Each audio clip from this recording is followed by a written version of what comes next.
찬송가 204장으로 찬송하겠습니다. 204장 찬송입니다.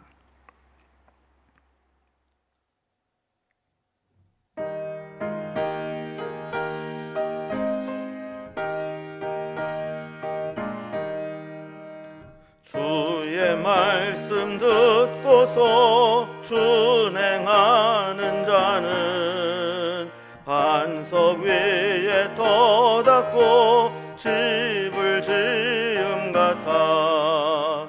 비가 오고 물나며 바람 부딪혀도 반석 위에 세운 집 무너지지 않네.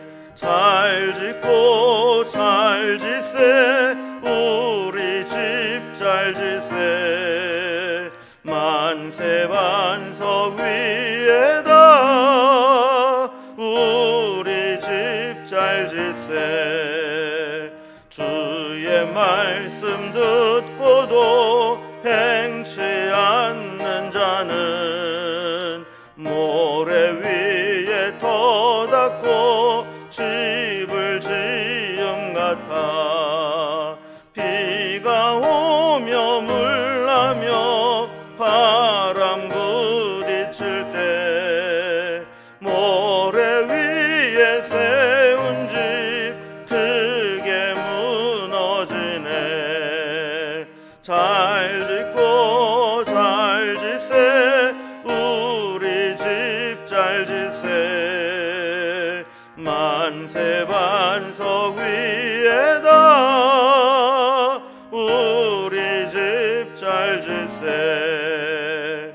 세상 모든 사람들 집을 짓는 자니 반석 위가 아니면 모래 위에 짓네. 우리 구주 오셔서 지은 상을 줄 때 세운 공로 따라서 영영 상벌 주리. 잘 짓고 잘 짓세, 우리 집 잘 짓세. 만세 반석 위에다 우리 집 잘 짓세.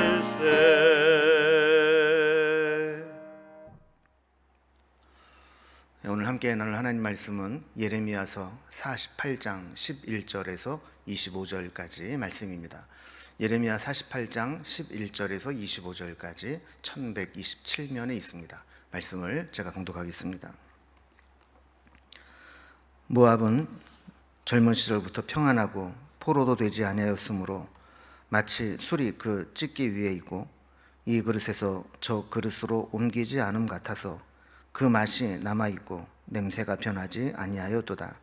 그러므로 여호와께서 말씀하시니라. 날이 이르리니 내가 술을 옮겨 담는 사람을 보낼 것이라. 그들이 기울여서 그 그릇을 비게 하고 그 병들을 부수리니 이스라엘 집이 베델을 의뢰함으로 수치를 당한 것 같이 모압이 그못으로 말미암아 수치를 당하리로다. 너희가 어찌하여 말하기를 우리는 용사요 능란한 전사라 하느냐. 만군의 여호와라 일컫는 왕께서 이와 같이 말하노라. 모압이 황폐하였도다. 그 성읍들은 사라졌고 그 선택받은 장정들은 내려가서 죽임을 당하니 모압의 재난이 가까웠고 그 고난이 속히 닥치리로다. 그의 사면에 있는 모든 자여, 그의 이름을 아는 모든 자여, 그를 위로하며 말하기를 어찌하여 강한 막대기 아름다운 지팡이가 부러졌는고 할지니라. 디본의 산은 따라 내 영화에서 내려와 메마른 데 앉으라. 모압을 파멸하는 자가 올라와서 너를 쳐서 내 요새를 깨뜨렸음이로다. 아로엘에 사는 여인이여, 길 곁에 서서 지키며 도망하는 자와 피하는 자에게 무슨 일이 생겼는지 물을지어다. 모압이 패하여 수치를 받나니 너희는 울면서 부르짖으며 아르논가에 이르기를 모압이 황폐하였다 할지어다. 심판이 평지에 이르렀나니 곧 홀룬과 야사와 메밧과 디본과 느보와 베티블라다임과 기럇다임과 벳가물과 벳무온과 그리옷과 보스라와 모압 땅 원근 모든 성읍에로다. 모압의 뿔이 잘렸고 그 팔이 부러졌도다. 여호와의 말씀이니라. 아멘. 우리가 주변에 있는 유대 주변에 있는 나라들에 대한 예언들을 살펴보고 있는데, 특별히 41장에서 51장까지 유다 주변에 있는 예언의 말씀을 나누고 있다 그랬습니다. 우리가 애굽 그리고 블레셋을 살펴보았고, 이제 모압에 대해 살펴보고 있는데, 오늘도 지난 시간 후반부에 이어서 모압에 대한 예언의 말씀이 이어집니다. 어제 본문 이제 7절에서 모압이 하나님의 심판을 받아야 될 이유를 설명했습니다. 그것은 군사적인 업적과 보물로 인한 경제적인 부유함 때문이었다 그랬습니다. 게다가 그모스라고 하는 우상을 섬겨왔기 때문이라 그랬죠. 그러니까 군사력과 경제력으로 교만해졌고, 이렇게 풍요로움을 누리는 것이 그모스 신을 섬긴 덕분이다, 이렇게 믿고 있었기 때문에 하나님의 심판의 대상이 되었다는 것입니다. 이제 예언하신 심판의 실행이 임박해 왔음을 말씀합니다. 과거에는 모압이 그렇게 자부할 정도로 아주 부유하고 또 평화롭고 또 강했지만, 하나님이 도리어 그것을 수치로 만들 자들을 보내실 것이라고 말씀하는 것이죠. 하나님이 보내신 자들은 급속도로 무차별로 재난을 가져올 것이고, 모압은 그들에게 패해서 수치를 당하게 될 것이라는 말씀입니다. 그래서 마치 뿔이 잘리고 팔이 부러지는 것처럼 굴욕을 당하게 될 것이다라고 말씀하는 것입니다. 교만과 우상 숭배가 어떤 결과를 가져오는지를 우리에게 잘 보여주는 것이죠. 이제 오늘 본문을 단락별로 구분해 보면, 먼저 11절에서 13절까지는 과거에 모압이 평안하고 부유했었지만 앞으로 이런 수치를 당할 것이다 라는 예언입니다. 그리고 14절에서 17절까지는 그 모압에 임할 재난이 매우 임박해 왔다라는 것을 강조합니다. 그리고 15절에서 28절까지는 모압을 파멸할 자들에 의해 결국 모압이 무너지게 될 것이다, 그 무너진 곳들을 구체적으로 언급하고 있습니다. 이제 단락별로 살펴봅니다. 먼저 첫 번째, 모압이 그렇게 과거에 부유하고 평안했었는데 그 평안은 오래가지 못하고 도리어 수치로 바뀔 것이다 라는 겁니다. 모압은 지리적으로 요단강 동편에 격리되어 있어서 사실 외부에 잘 노출되지 않았습니다. 그래서 외부로부터 침략으로부터 시련을 당하지 않고 평화롭고 또 풍요롭게 지낼 수 있어 왔죠.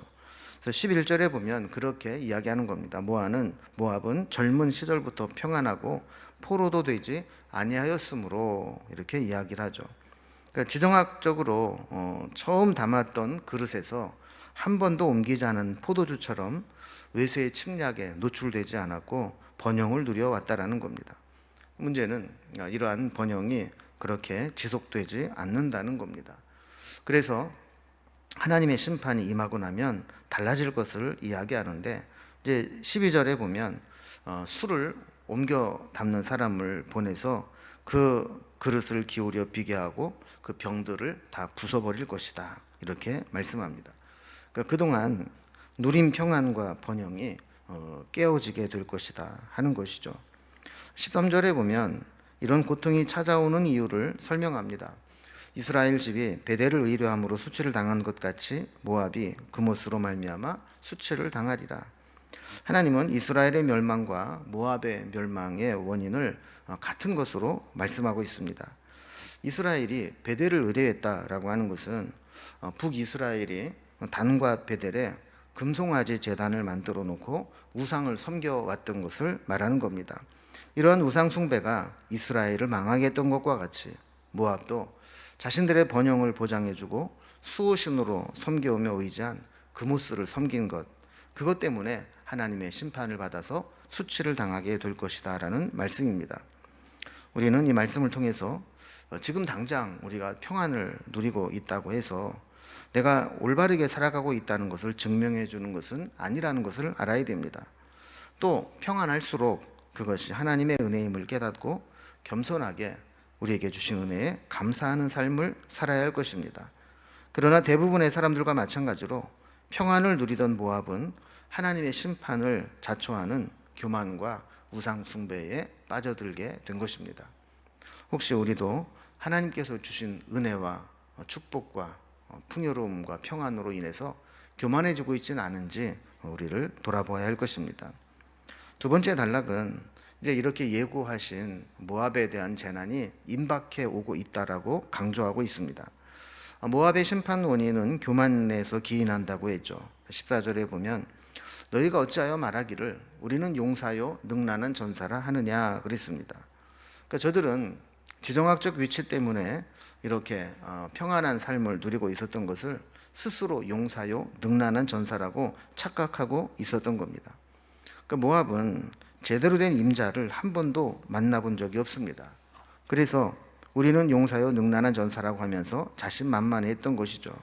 그러나 결국 이러한 교만은 하나님의 심판을 불러오게 되고 스스로를 지키지 못하고 바벨론의 멸망을 당하게 됩니다.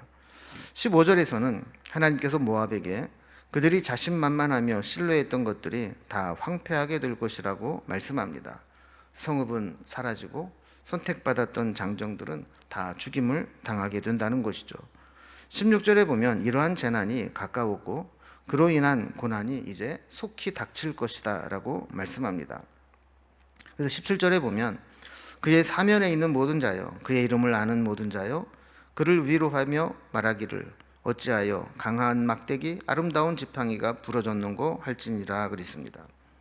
그러니까 모압에 있는 주변에 있는 나라들이 모압이 멸망당하는 것을 보고 애가를 부르며 위로하라는 겁니다. 여기 보면 모압을 강한 막대기 또 아름다운 지팡이라고 표현하고 있는 것을 보게 됩니다. 이렇게 강하고 아름다운 지팡이 같던 모압이라 할지라도 하나님께서 그들을 심판하시면 한순간에 부러지듯 망하게 될 것이고 그것을 지켜볼 때 그들을 위로하라고 말씀하는 겁니다.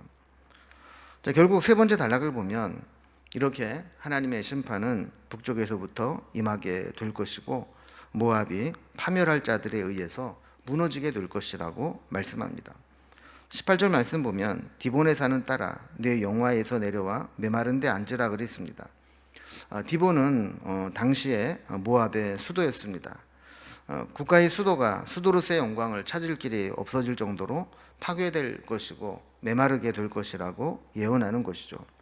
19절에서는 아루엘에 사는 여인이여 길 곁에 서서 지키며 도망하는 자와 피하는 자에게 무슨 일이 생겼는지 물으라 그랬습니다. 아루엘은 모압의 지리적으로 보면 모압 북쪽의 요충지입니다. 그 바벨론의 침략으로 사람들이 가장 전쟁에서 피해갈 수 있는 곳이 바로 아루엘로 몰려들게 되는데 정작 이 아루엘에 있는 사람들은 몰려오는 그 피난 온 사람들을 보면서도 무슨 일이 일어나고 있는지도 모르고 있는 지경이라는 겁니다. 이 말은 그 정도로 모압이 빠르게 몰락하고 있다는 것을 보여주는 겁니다. 하나님의 심판이 임하면 가장 영화를 누리고 또 가장 안전하고 강력하다고 피하고 있었던 곳이 가장 먼저 파괴되고 가장 낮은 곳으로 끌어내려질 것이라는 말씀입니다. 20절에서 24절까지는 도대체 무슨 일이 일어났기에 이렇게 피난민들이 몰려왔냐고 물어보는 아루엘 사람들에 대해 피난민들이 답변하는 내용이 나옵니다. 먼저 20절에 보면 모압이 패하여 수치를 받나니 너희는 울면서 울부짖으며 아르논가에서 이르기를 모압이 황폐하였다 할지어다 그랬습니다. 그러니까 결국 모압이 이렇게 패망하였다라고 하는 패망 소식을 전하게 되는 거죠. 21절에서 24절까지 보면 11개의 성읍을 열거하면서 모압의 주요한 대부분의 성읍들이 다 함락되고 빼앗기고 멸망하게 되었다라는 이야기를 해주게 됩니다. 그래서 홀론, 야사, 메밧, 디몬, 느보, 벳디블라다임, 기랴다임, 벳가물, 벳모온, 그리옷, 보스라 이런 곳과 아울러서 모압 땅 원근의 모든 성읍들이 다 심판을 받게 될 것이다 이렇게 말씀을 합니다.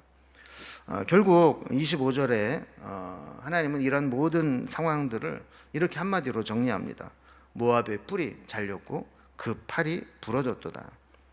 뿔은 권세를 상징하고 팔은 힘을 상징합니다. 그러니까 모압을 지탱하고 있던 권세와 팔이 완전히 파괴되었음을 이야기하는 것이죠. 이것은 한때 모압의 자랑이었던 것들이 이제는 부러지고 잘려나감으로 수치로 바뀌게 될 것이라고 말씀하는 겁니다. 나만 편안하고 안전하다고 교만해서는 안 된다는 것을 보여줍니다. 우리는 늘 겸손하게 하나님의 도우심을 구하고 내가 의지하고 내가 자랑스러워하는 것은 언젠가는 나를 배신할 수 있다는 것을 깨달아야 됩니다. 하나님 이외에 그 어떤 것도 우리를 끝까지 완전하게 지켜줄 것은 없습니다.